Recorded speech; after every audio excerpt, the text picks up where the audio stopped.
Bison திரைப்படம் ரசிகர்கள் மத்தியில நல்ல ஒரு வரவேற்பு அடைஞ்சுகிட்டு இருக்கு. இப்போ சோஷியல் மீடியால உலாவர நியூஸ் என்னன்னா, உயிரை பணயம் வைத்துள்ள ரியல் லைஃப் ரத்தினம் அப்படின்ற மாரி தான் வந்து எல்லாரும் ஷேர் பண்ணிக்கிட்டு இருக்காங்க.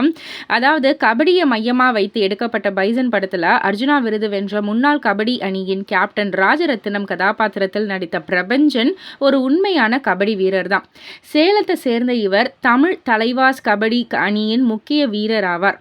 படத்தில் பாகிஸ்தானுக்கு எதிரான போட்டி டிராவில் முடியும் போது ரீமேட்ச் வந்து கேட்பாரு. உண்மையிலேயே நடந்த அந்த சம்பவத்தில் யார் முடிவையும் எதிர்பாராம ரீமேட்ச் கேட்டுள்ளார் ராஜரத்னம். ஒருவேளை அந்த போட்டியில் தோற்றா நான் ஊருக்கு வரமாட்டேன், நான் தங்கியிருக்கும் 22வது மாடியிலிருந்து குதித்து இறந்துடுறேன் அப்படின்ற மாதிரி சவால் விட்டு தான் அந்த போட்டியிலேயே வந்து போயிருக்காரு. ஆனால் நல்லபடியாக வின் பண்ணி கொடுத்துருக்காரு நம்ம ராஜரத்னம். ஸோ இவ்வளோ ஒரு அப்படியே எப்படி சொல்கிறது, ஒரு சில மொமெண்ட்ஸ்லாம் வந்து அப்படியே மெய் சிலிர்க்க வைக்கும்ல, கூஸ்பம்ஸ் ஆகும் அப்படின்ற மாதிரிலாம் வந்து எல்லாம் சொல்லுவாங்க இல்லையா. நிஜமாக ரியல் லைஃப்பில் இந்த மாதிரி நடந்திருக்குன்ற வந்து கேள்விப்பட்டோன்னே ரசிகர்கள் எல்லாருமே ஆச்சரியப்பட்டு தான் போகிறாங்க. இதை பற்றி நீங்கள் என்ன நினைக்கிறீங்க, உங்களுடைய கருத்து என்ன அப்படின்றத கீழே உள்ள கமெண்ட் பாக்ஸில் குறிப்பிட்டு சொல்லுங்கள். அண்ட் மறக்காமல் சினிவேர்ல்ட் சேனலை சப்ஸ்கிரைப் பண்ணி பக்கத்தில் உள்ள பெல் ஐக்கானை கிளிக் பண்ணிவிடுங்க.